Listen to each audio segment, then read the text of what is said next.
All right, so I'm sitting in my interpersonal communications class and I'm doodling as always. And this is one of my favorite things and I think it's the only thing that I've ever figured out in my whole life.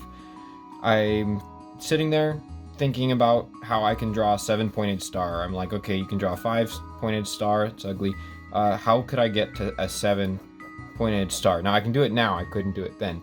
But the way that I figured this out was I was just drawing circles and connecting the lines. And I realized these are people. You have people, and they're connected. And the number of connections gets more and more greater and greater exponentially with each shape that I tried to draw, the more points that I had.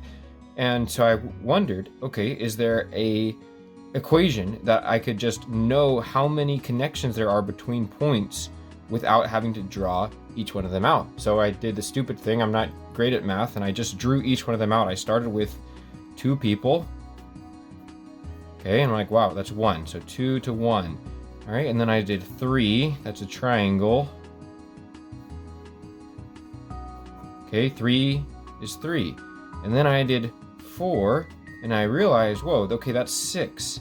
So immediately we start to see, as soon as you get beyond 3 people, you have more relationships than there are people. So the actual equation for this is this: x times x minus 1 over 2. You could also do it as x squared minus x over 2.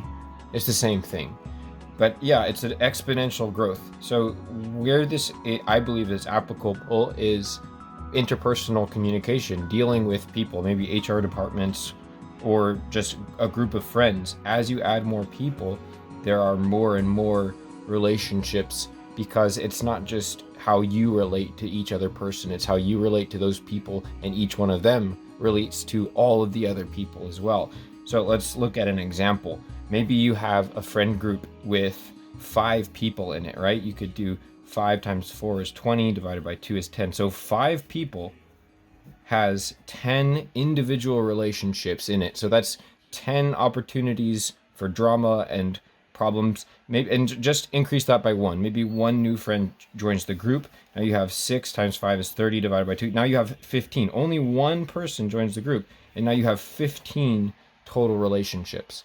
So I think this is just a helpful tool to show us that the smaller our groups are, the more we can focus on each relationship. It's also important for, if you're a manager in charge of a group of people, the smaller you can keep each team, the less relational dynamics that you have to worry about.